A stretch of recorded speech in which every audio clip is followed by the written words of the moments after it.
Bien, ya estoy grabando. Bueno, pues la idea, por supuesto, es platicar inicialmente acerca de esto, ¿no? De qué hace un computólogo. Porque decía yo ayer que, pues, en buena parte, este curso es como justamente la esencia de lo que hace un computólogo, ¿no? Este, eh, bueno, en general el mundo es un lugar complicado en el sentido que ahorita voy a aclarar, ¿no? Este, sobre cada fenómeno, sobre cada pequeña parte del mundo que vemos, digamos, hay un chorro de factores que influyen, ¿no? Este, un ejemplo así trivial, ¿no? Tengo una canica de vidrio, o como la que está ahí, transparente, por ejemplo, ¿no? En una mesa. ¿Qué determina el movimiento de la canica? Ustedes díganme, ¿qué determina el movimiento de la canica? ¿Qué se les ocurre que determine el movimiento de la canica sobre la mesa? Imagínense que la mesa está inclinada, ¿no?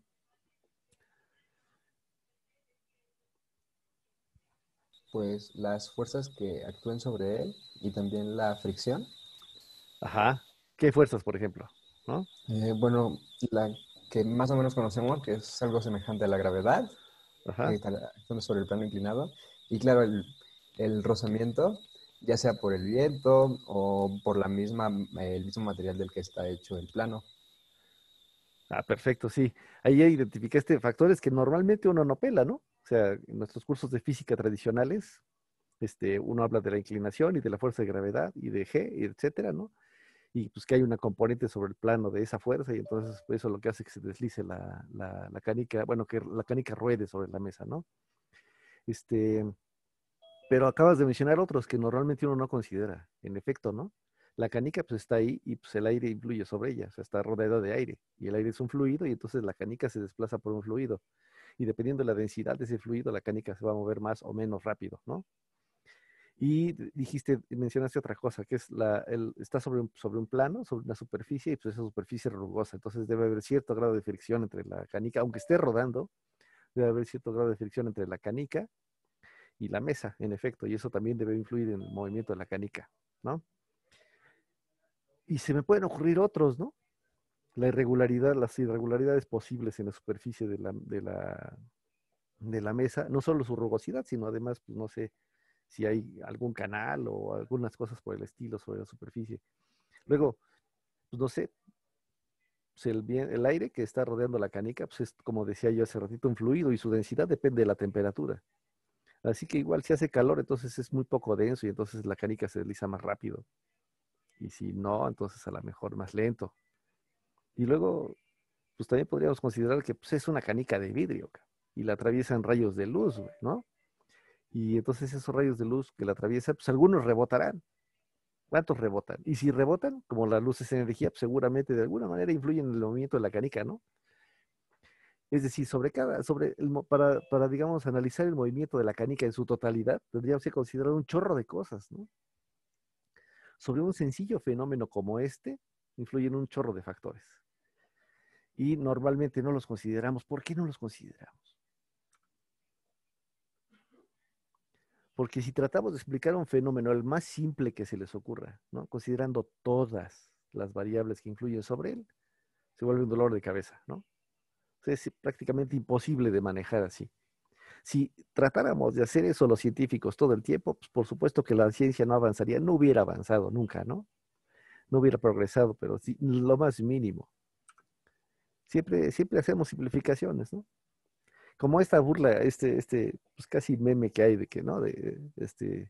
Consideremos una vaca esférica, ¿no? Este, nosotros tendemos a hacer simplificaciones como esa, los científicos tendemos a hacer simplificaciones como esa, ¿no? Porque nos enfocamos solo en lo que nos interesa. Si lo que nos interesa es el volumen de la vaca, pues por supuesto que me vale gorro la forma de la vaca, ¿no? Y si me interesa solamente su volumen, pues considero que la vaca es una esfera y punto, que tiene el mismo volumen que la vaca, ¿no? Si tengo una masa que pesa cierta cosa, pues realmente me importa poco el volumen de esa masa, ¿no? Y entonces lo que me interesa es solamente cuánto pesa, entonces la considero como un punto, ¿no? Una masa puntual, de esas que no existen, por supuesto, pero que uno tiende a utilizarlas en nuestros análisis científicos porque nos permiten simplificar las cosas y poder deducir cosas acerca del fenómeno que estamos observando. A lo mejor no del todo completas, pero a lo mejor sí. Por lo menos vamos a progresar, al menos un poco, ¿no? Porque si Galileo hubiera considerado que era importante la temperatura del aire que rodeaba el móvil que estaba cayendo desde la Torre de Pisa, a lo mejor nunca hubiera deducido, nunca hubiera vislumbrado lo que después se convirtió en la ley de la gravitación universal, ¿no? No hubiera progresado, pues si hubiera considerado todas las variables. Siempre hacemos eso, quitamos lo que creemos que no influye en el fenómeno, después nos damos cuenta de que sí influía, pero no le digan a nadie. Pues con esa simplificación hacemos un pequeño progreso, ¿no? Siempre hacemos eso. Siempre abstraemos cosas, ¿no? Mira, ese es un grabado de Doré. Por supuesto reconocemos la escena, ¿no? Es Don Quijote y Sancho. Don Quijote sobre su caballo, Sancho sobre su burro. Y bueno, en ese grabado no vemos el color del suelo, ni si es verano o otoño, porque no vemos el color de la vegetación que está por ahí. No sabemos si está nublado, ¿no? Porque el cielo no se ve. A lo mejor hay sol ahí atrás. Y el color de las montañas tampoco lo apreciamos. Y pues, por supuesto no hay color, ¿no?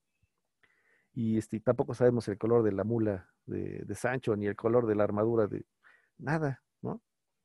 Quitamos un chorro de cosas y seguimos reconociendo la escena que está ahí, ¿no? Seguimos reconociendo los personajes, seguimos teniendo lo esencial que Doré nos quería decir con ese grabado, ¿no? Hemos omitido un chorro de cosas que realmente resultaban superficiales para lo que Doré quería manifestar. Es una abstracción, ¿no? Estamos quitando cosas que realmente en apariencia, bueno, o para lo que queríamos hacer, no nos eran útiles. Este es otro. Es muy similar. Es, de hecho, prácticamente la misma cosa, ¿no? Don Quijote y Sancho Panza. De hecho, ahí podemos reconocer que están en la escena de los molinos de viento, ¿no? Ahí están atrás los molinos, cuando Don Quijote cree que son gigantes y va y se los quiere echar, ¿no? Y pues tampoco vemos el color de nada, y de hecho ahí perdemos muchas más cosas, perdemos un chorro de texturas que están en el grabado de Doré y que en el de Picasso no están. Es otra abstracción, igualmente válida, ¿no? Quitamos más cosas, porque a Picasso no le interesaba darnos a notar, digamos, algunas cosas que estaban ahí. No le interesaban. Hizo una abstracción diferente de la de Doré, pero igualmente válida. ¿Cuál es la buena? Pues, no sé, las dos están chidas. Las dos las colgaría en la sala de mi casa, ¿no? Es que no sé, es que depende de lo que estés buscando, ¿no? En efecto, este, los científicos realmente lo que hacemos es hacernos preguntas y dependiendo de la pregunta que hagamos es la abstracción que necesitamos para poder responderla, ¿no? Este, hace algunos años, cuando estaba preparando una conferencia de la que esta es un cachito, digamos, ¿no?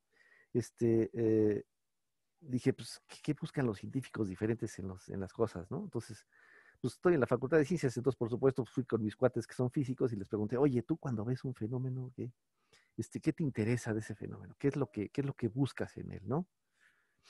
Mis cuates físicos, en un acuerdo así como muy, sin que se hubieran platicado entre ellos, todos estaban de acuerdo en que lo que estaban viendo es una manifestación de las leyes de la naturaleza. Y lo que ellos quieren saber cuando ven ese fenómeno es cuáles leyes de la naturaleza son las que influyen, las que determinan el comportamiento de las cosas en ese fenómeno, ¿no?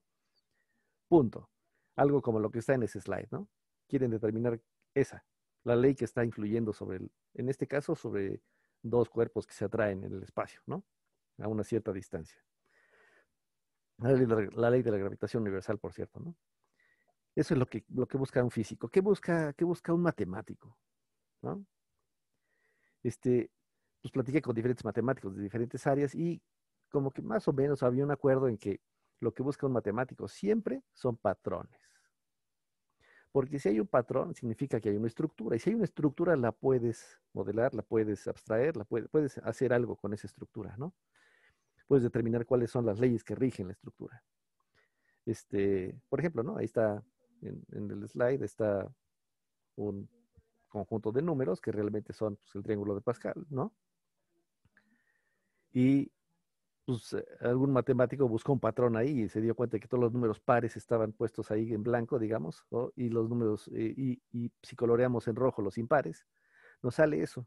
Si hacemos crecer ese patrón, es un triángulo de Sierpinski, ¿no? O sea, nos va a acabar saliendo un triángulo de Sierpinski. Vemos una estructura, ¿no? Un patrón, que corresponde con una estructura.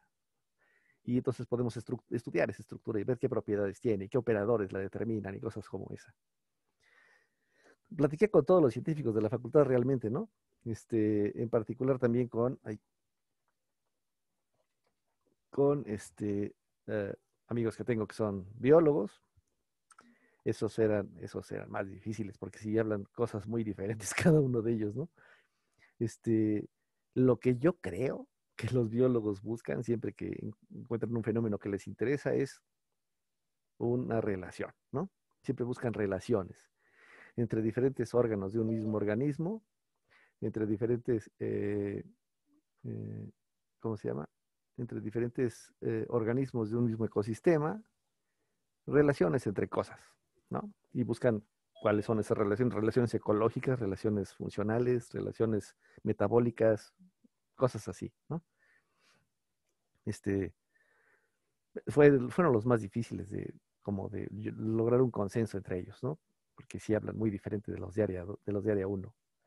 Este, eh, los actuarios, por lo que platiqué con ellos, me parece que siempre están viendo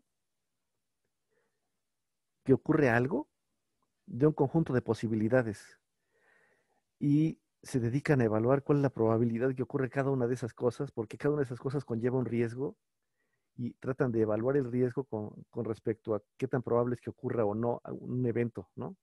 Digamos que ellos no solo ven el mundo en el que están parados, sino ven un conjunto de mundos posibles y evalúan la probabilidad de que cada uno de esos ocurra y luego pues, cada uno de esos es un evento y algunos son desagradables y otros no, y evalúan el riesgo de que ocurran los desagradables, ¿no? Más o menos algo como eso.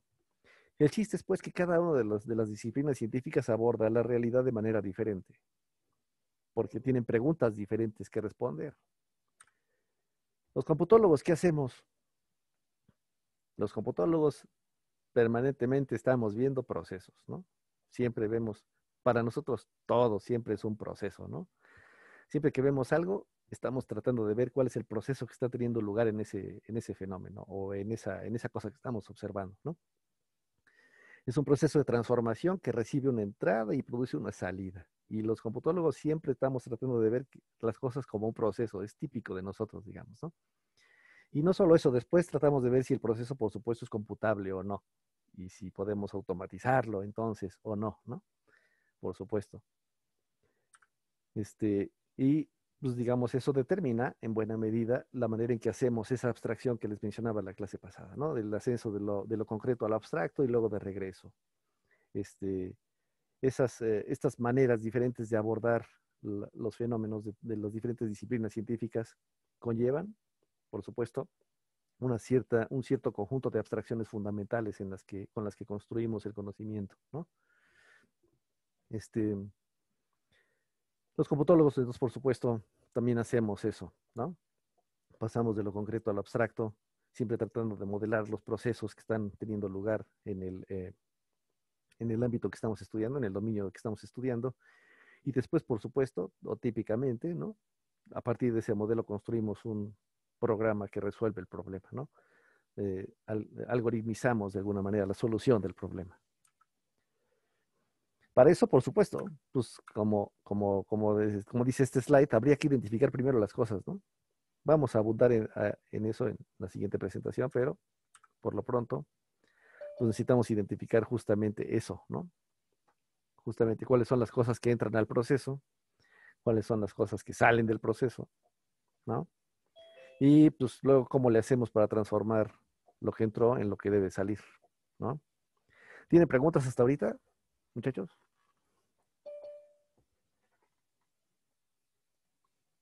No, profe. No, ¿Alguien? profesor. Si alguien No, tiene hasta alguna ahorita pregunta, me no. puede interrumpir, ¿eh?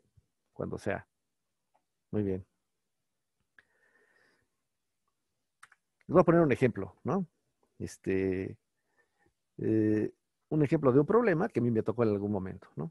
El problema 1 pretendo que ustedes lo resuelvan, entonces este es el problema 2, ¿no?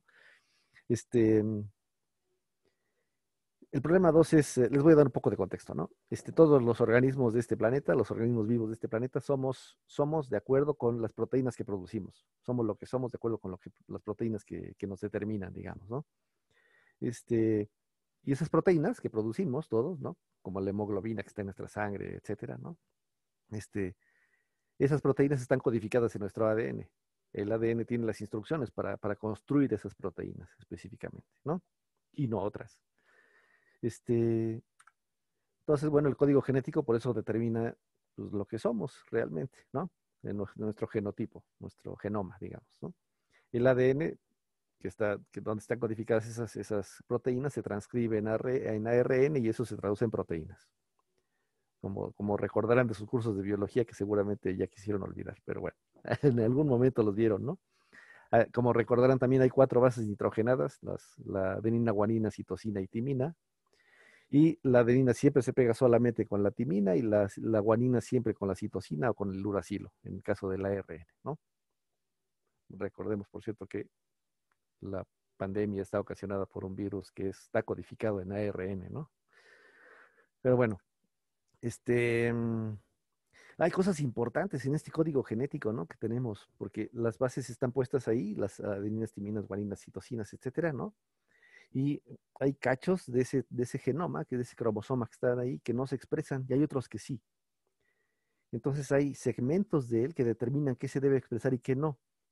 Se llaman fragmentos reguladores, ¿no? Hay proteínas que se pegan a los segmentos reguladores del ARN y entonces impiden que la polimerasa que está sintetizando o que está copiando, que está transcribiendo, se pegue en algunos lugares, ¿no? Y tiene que saltárselos. Entonces hace que no se expresen ciertas proteínas o ciertos aminoácidos que están codificados en el genoma, ¿no? Entonces hay cachos que son muy importantes porque determinan qué se expresa y qué no. Y entonces, pues, por supuesto, los biólogos moleculares están muy interesados en conocer cuáles son esos cachos. Esos cachos, por cierto, pueden ser contiguos y a veces tienen huequitos entre ellos, ¿no? Les llaman motifs a esos patrones que habría que buscar para encontrar los segmentos que determinan la regulación y si se expresan o no ciertas cosas. Entonces, bueno, un problema ciertamente es encontrar patrones significativos en secuencias genéticas, ¿no? En algún momento me topé con ese problema, pues, ¿no? Y me dijeron, bueno, pues te vamos a dar archivos en formato FASTA, se llama, ¿no? Que es un archivo de texto enorme, pues, donde están puestos así en secuencia las bases, las 4 bases, la adenina, timina, guanina, citosina, etcétera, ¿no? Y lo que quiero que encuentres en este enorme conjunto de secuencias que te estoy dando, que es el genoma del ratón o del genoma de, pues no sé, un ser humano, ¿no? Quiero que me encuentres de salida el conjunto que tú consideres más significativo de patrones encontrados en esa secuencia. ¿Qué significa que sea el más significativo? Pues que de alguna manera como que es una firma de ese genoma que te estoy dando, ¿no? O sea, que aparezca mucho. Mm, pues sí, que sea un patrón que aparece mucho. Y nada más. No, no, no, también quiero que sea un fragmento grande, porque mientras más grande y más frecuente es que es muy importante en la secuencia, ¿no? Ocupa mucho espacio de la secuencia. Entonces es un patrón que vale la pena, ¿no? Es como una palabra de diccionario que te está sirviendo muchas veces, ¿no? Que estás usando mucho. Ujú. Los computólogos estamos acostumbrados a buscar patrones porque los buscamos todo el tiempo en secuencias de texto, ¿no?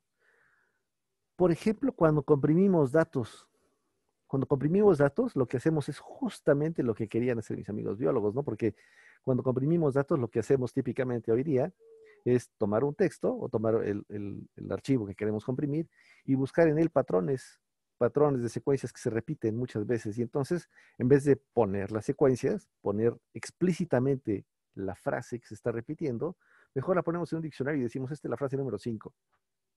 Entonces, cada vez que nos encontremos la frase, mejor ponemos un 5 y ya, ¿no? La ponemos en un diccionario y ponemos el índice del diccionario que le corresponde a esa frase. Y entonces ya no tenemos que repetir la frase para reproducir el archivo o el texto que teníamos originalmente, ¿no? Entonces es bastante más sencillo. Por ejemplo, ¿no? Ese es un cacho de un poema de Sor Juana, bastante conocido, por cierto, ¿no? Y podemos ahí encontrar secuencias, ¿no? Que se repiten. Por ejemplo, al espacio, ¿qué espacio? Se repite ahí 2 veces, ¿no? Maltrat, se repite también ahí 2 veces. a- o aquí en mi amor, ¿no? Se repite un par de veces también.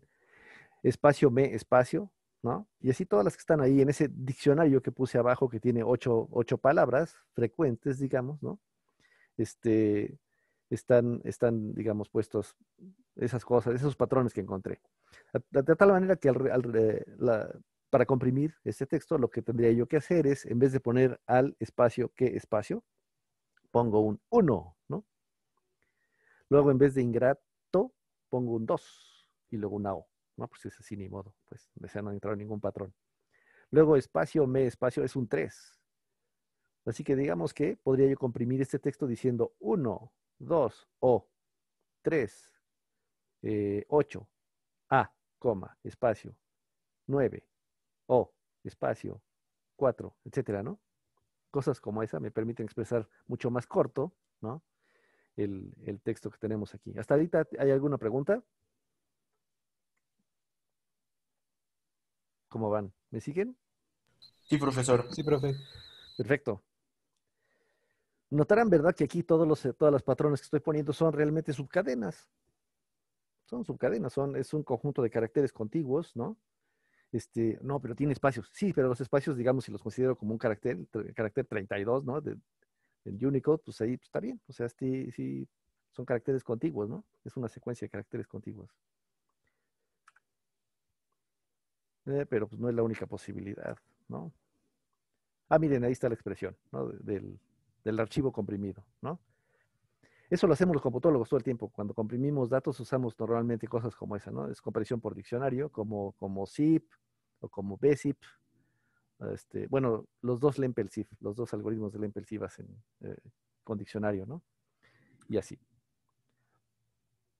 Pero bueno, decía yo, ¿no? Pues hasta ahorita tus patrones son una secuencia contigua de caracteres. ¿Qué tal si lo hacemos más general? Eh, ¿Qué tal si hay caracteres fijos en el patrón y separados por caracteres que pueden variar entre ellos, entre las diferentes apariciones de ese patrón? Esos son más generales que los previos, porque los previos eran secuencias contiguas de caracteres, ¿no?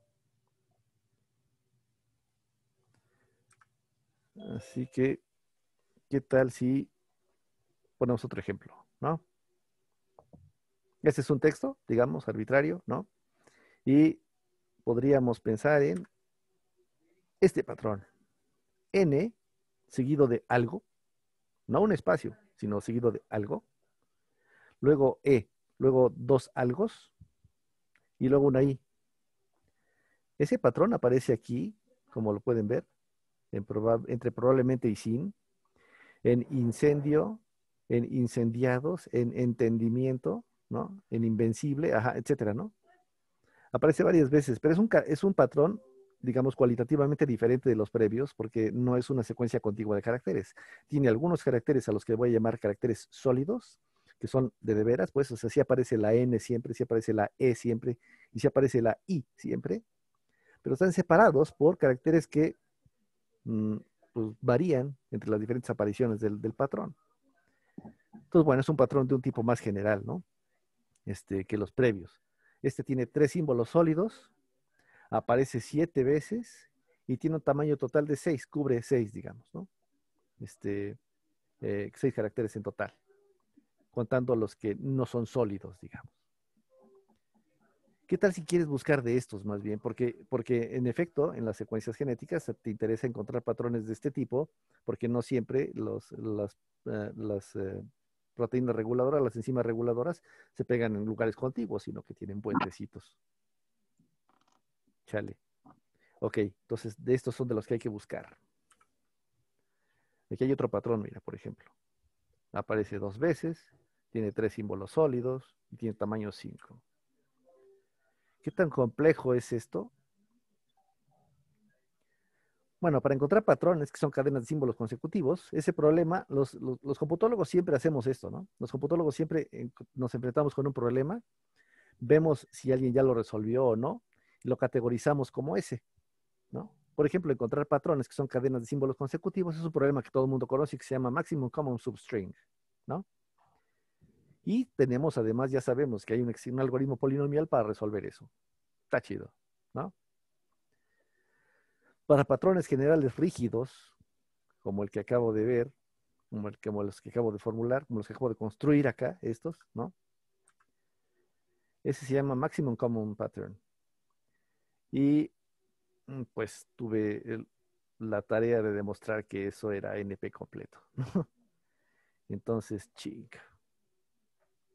Ok, entonces encontrar de estos patrones en un texto, el simple hecho de encontrarlos, pues, el algoritmo para encontrar de estos patrones en un texto arbitrario es un problema NP completo, que como sabrán, como recordarán, es un problema muy difícil entonces en computación, ¿no? Y luego, bueno, está bien, ya los encontraste de alguna manera, alguien te los dio, vino un mago y te dijo, mira, estos son patrones que se encuentran en tu texto, ¿no? Son patrones de esos como los que me acabas de decir, que están en tu texto. Cámara, ahora hay que encontrar el subconjunto de ellos que hace, que construye el mejor diccionario posible, el que me permite, digamos, el diccionario que me permite comprimir de la mejor manera el texto, el que me permite expresar con menos datos el texto que contiene esos patrones. Es decir, quieres determinar el subconjunto de patrones óptimo para construir un diccionario con ellos. A ese le llamamos Optimal Pattern Subset. Y pues también demostré que es NP completo. Entonces, chale. ¿Qué hace uno cuando tiene algo así? Bueno, no siempre tiene dos opciones. Cuando se enfrenta con un problema NP completo o con un problema muy difícil, pues en general, una es tirarse al metro y la otra es, pues, analizarlo y ver qué podemos hacer con él. El problema con los problemas NP completos, el problema con los problemas NP completos es ¿no? Que el crecimiento de la complejidad del problema, el tiempo que me tardo en resolverlo contra el tamaño de la entrada, cuando la entrada crece poquito, el tiempo que me tardo en resolverlo es ¡pum!, ¿no? Así se va rapidísimo, crece enorme, ¿no? Con respecto a la entrada. En cambio, polinomial lo tengo bajo control, digamos, de alguna manera, ¿no? Esto viene porque, porque, no sé, güey, porque no tengo nada. No, mira, realmente lo que pasa es esto, fíjate. Les voy a poner un ejemplo baboso, ¿no? Imagínense el problema del ordenamiento, ¿no? Tienen una secuencia de n números desordenada. En principio, ¿cuál es el tamaño del espacio de búsqueda allí? Ustedes díganme.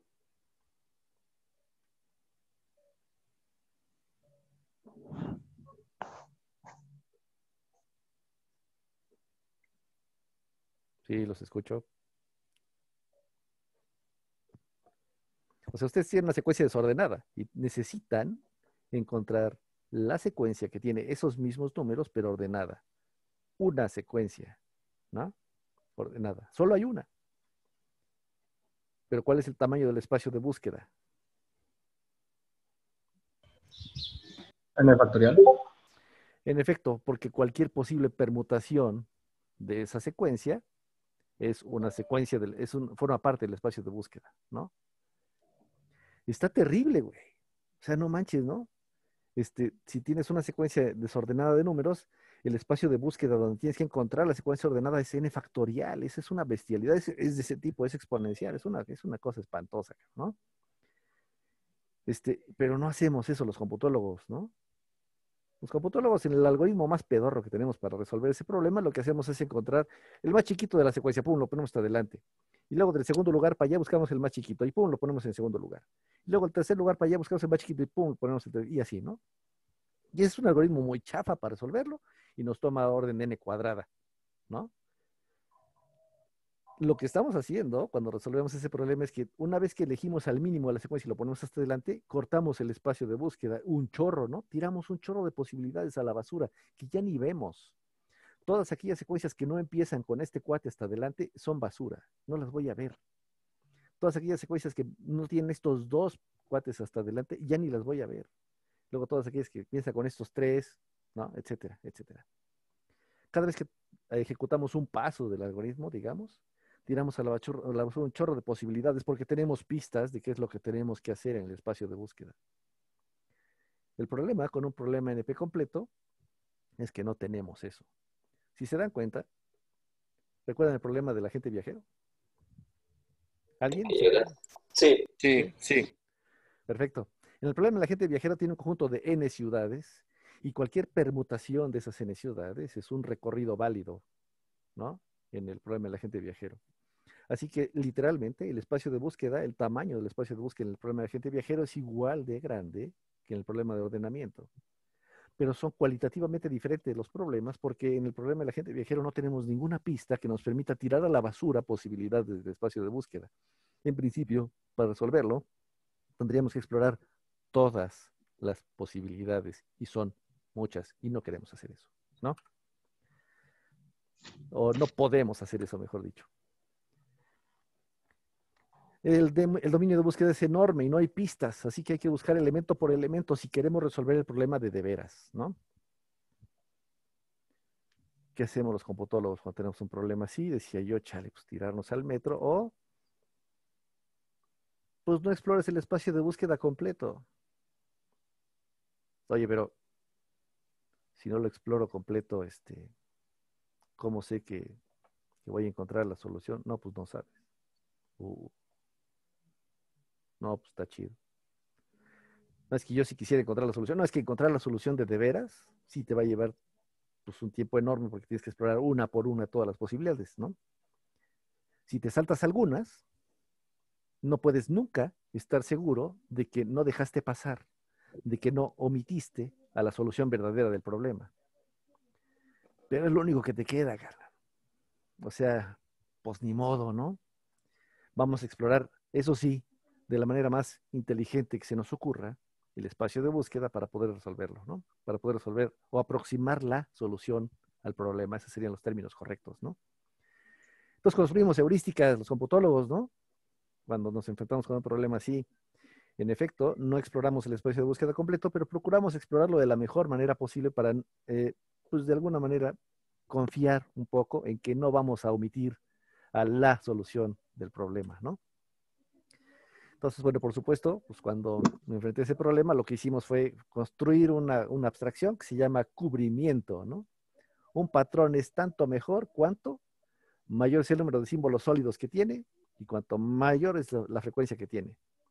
Y ambos parámetros, tanto la frecuencia como el tamaño, están comprometidos porque unos símbolos hay, o sea, puedo construir patrones muy grandotes que aparecen muy poquitas veces, pues sí, por supuesto, ¿no?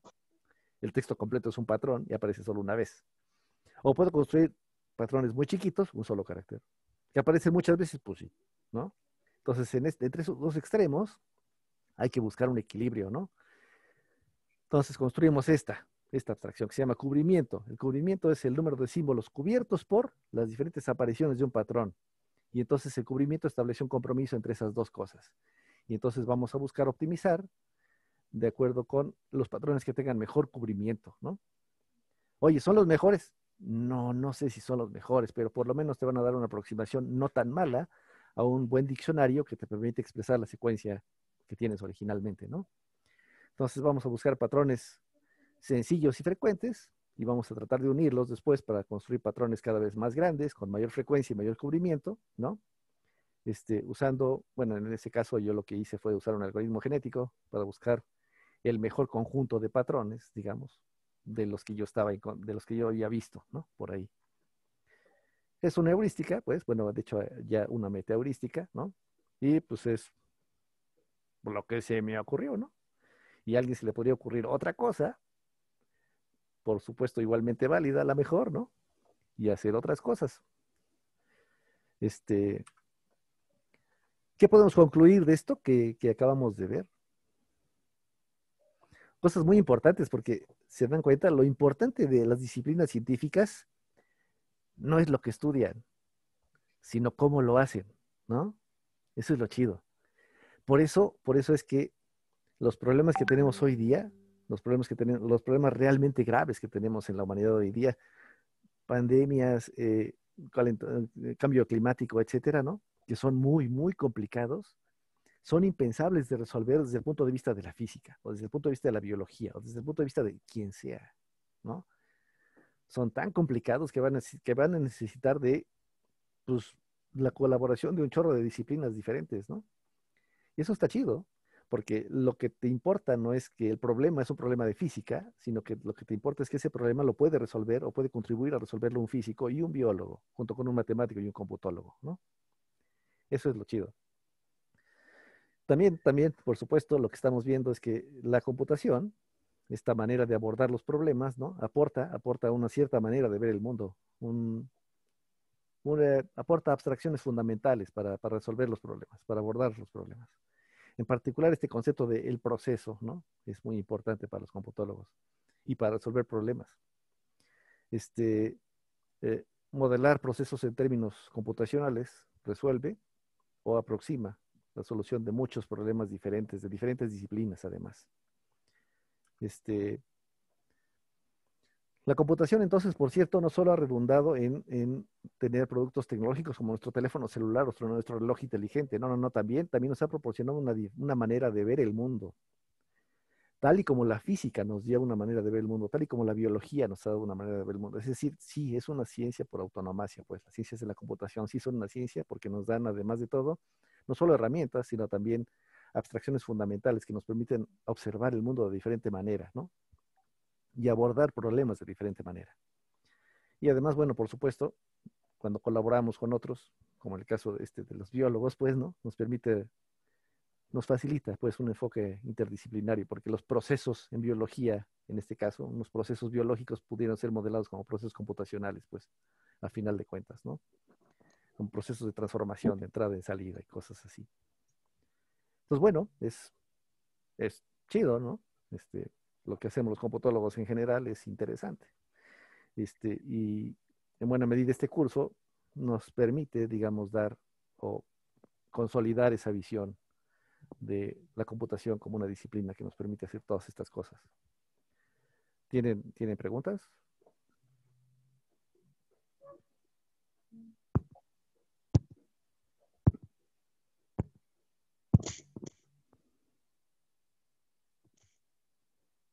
Yo tengo una pregunta, profe. Sí, a ver, échamela. ¿Se podría regresar a la parte, ahorita digo, en la del cubrimiento? Por favor. Ahí. Bueno, y después del cubrimiento, perdóname, después del cubrimiento, no me quedó muy claro cómo es que antes del algoritmo genético hiciste un proceso de, como de identificar la mayor cantidad de patrones y como que utilizando eso ya lo implementaste después con la heurística. Sí, lo primero que hice fue, digamos, construir este concepto de cubrimiento, después buscar Ajá. patrones buscar patrones elementales, ¿no? Como subcadenas que se repetían, y luego procurar unir esas cadenas que se repiten para tratar de construir patrones que ya eran más del tipo que me interesaba, ¿no? Con huecos, pero que tuvieran mayor cubrimiento, que digamos, que fueran abarcando más, digamos, ¿no? O sea, lo que el cubrimiento te ayudó básicamente fue como para optimizar el algoritmo genético.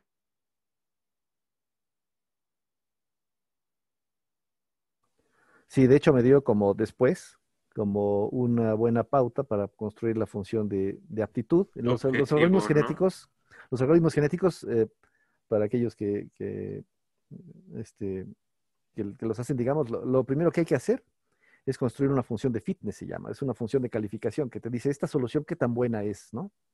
Si tiene una calificación alta, entonces es buena, tiene un alto fitness. Si tiene una calificación chafa, entonces pues, no te sirve mucho, ¿no? Entonces utilicé este concepto de cubrimiento, además de todo, para construir después la función de Para fitness. codificar esa función. Ah, ok, Porque, en va. efecto, porque un conjunto de patrones es mejor cuanto mayor sea el cubrimiento de los patrones que lo constituyen, ¿no? Ok, ok, va. Gracias, profe. ¿Más preguntas?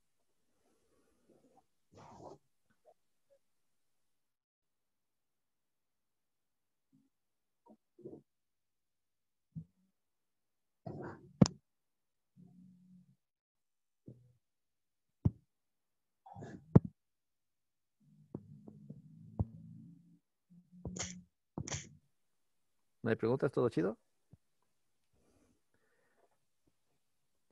Quienes llegaron al principio, ¿Se oyó bien el audio de Led Zeppelin? Sí, sí se oyó bien. Sí, Órale. profe. Sí, se escuchaba bien. Que ayer en mis pruebas se oía medio chafa, entonces ahorita hice, según yo, todo lo que mejor audio me dio, pero pues quería estar seguro de que se oyera con el power que se oyó Meet. ¿Sí? No, definitivamente no son comparables. El de Meet se oyó mejor, ¿verdad? Claro, sí. Chale. No sé.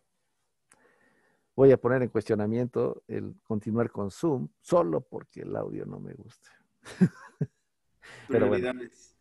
sí hay prioridades, sí, ni modo, ¿no? Entonces, bueno, ya veremos. Igual y pierdo a los Imperial Star Destroyer de atrás y nos quedamos con un audio chido, ¿no? Ya veremos. Si Profe, no tienen pero preguntas, sí, dime. hay extensiones para Meet que le permiten cambiar el fondo. Ay, sí, pero son terribles. Ya las probé y, híjole, no, se ven deleznables, ¿no? Tienen un chorro de lag, para empezar, ¿no? Y no funciona tan bien como las de Zoom. O sea, se ven huecos verdes o, bueno, en algunas de esas luego hasta mi cara es fondo y, bueno, es muy extraño, ¿no? Pero bueno. Preguntas. En el cubrimiento, ahí tuviste que utilizar otros algoritmos para analizar, como los patrones, ¿no? ¿Cómo? Sí, o sea, en el proceso de cubrimiento Ajá. hay como que hubieron más cosas implicadas, ¿no? Para poder ver los patrones o como identificar cuál era el mayor patrón, vamos. Ajá, sí, tenía que ver dónde aparecía, por supuesto, y cuántas veces aparecía. Para eso usamos unos árboles de sufijos. Una cosa que se llaman árboles de sufijos. En algún Ok, ok. momento seguramente los verán. Si llevan cosas que tengan que ver con bioinformática, seguro van a pasar por el algoritmo de Uconen de búsqueda de árboles de sufijos, ¿no? Está Gracias, interesante. profe. Órale. Preguntas. ¿No tienen más preguntas?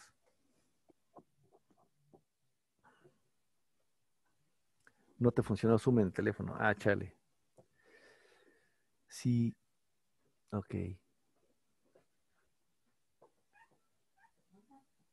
Y por ejemplo, en este curso nosotros nos vamos a enfocar más a la parte de cubrimiento o a la parte ya en sí como la siguiente, de aplicar la heurística y pues ver qué onda.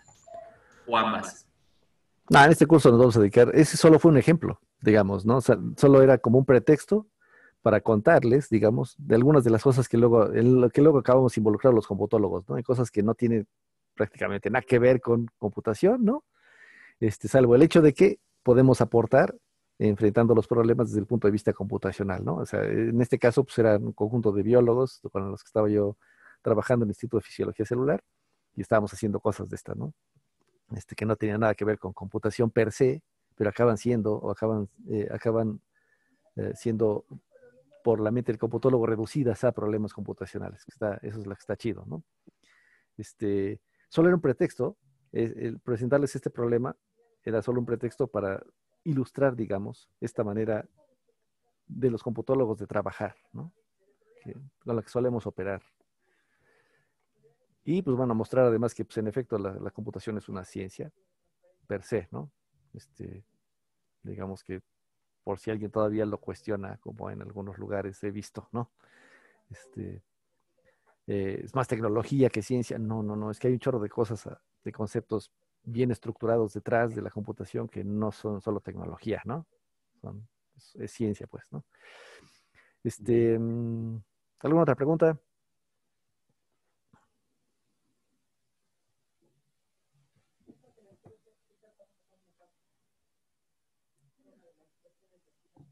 Bueno, pues si no tienen preguntas, nos vemos mañana. Una última. A ver, sí, échamela. ¿Cuál fue el rendimiento de este proceso, de este proyecto? O sea, ¿cuáles fueron ya las conclusiones de haber aplicado toda esta técnica a ese análisis en particular? Pues teníamos un algoritmo, al principio un algoritmo muy lento, súper feo. Y después ya usando los árboles de sufijos y demás, y otras heurísticas para encontrar patrones, se mejoró el rendimiento bastante, bastante bien. Y pues estábamos más o menos a la par con otros algoritmos que hacían cosas similares, ¿no? Con secuencias genéticas, buscando motifs. En biología les llaman motifs a estos patrones, a este tipo de patrones. Ok, va. Gracias, profe. No, pues de nada. Yo tengo otra duda. A ver, ¿Qué materias se pueden llevar para ver eso de informática? ¿Cómo lo llaman? bioinformática se llama. Y pues sabes que a Bioinformática. veces se da la materia optativa de bioinformática. De hecho, Sergio, no me acuerdo su apellido, chin, luego se los digo. Sergio es un profe de acá de la FAC, realmente él trabaja en la UACM y hizo su posgrado en el Centro de Ciencias de la Complejidad. Y él se dedica a cosas que tienen que ver con bioinformática y algoritmos para manipular cadenas y otras cosas que tienen que ver con ADN. Y también, por cierto, utiliza heurísticas como algoritmos genéticos o como otras, ¿no? Entonces, si en algún momento ven su materia, pues pregúntenle, entren y échenle un ojito. Yo creo que les va a interesar. Que además de todo, Sergio hace cosas divertidas. Gracias. Órale, sale. Pues entonces nos vemos mañana. Si cambio de planes para que sea en Meet, les aviso de alguna manera. Por lo pronto, pues está el enlace a Zoom, ¿no? Por cierto que entonces a lo mejor les voy a preguntar que a ustedes qué plataforma les conviene más, porque igual y a mí no me funcionó Zoom en el teléfono, eso no me agrada, ¿no? O sea, pues, digamos que ya se le echó a perder la clase. Ah, se pasó a su laptop, ok. Pero bueno, si hay problemas adicionales de parte de ustedes al usar Zoom, pues mejor nos quedamos con Meet, ¿no? Entonces, bueno, pues si tienen tele, ahí se ven.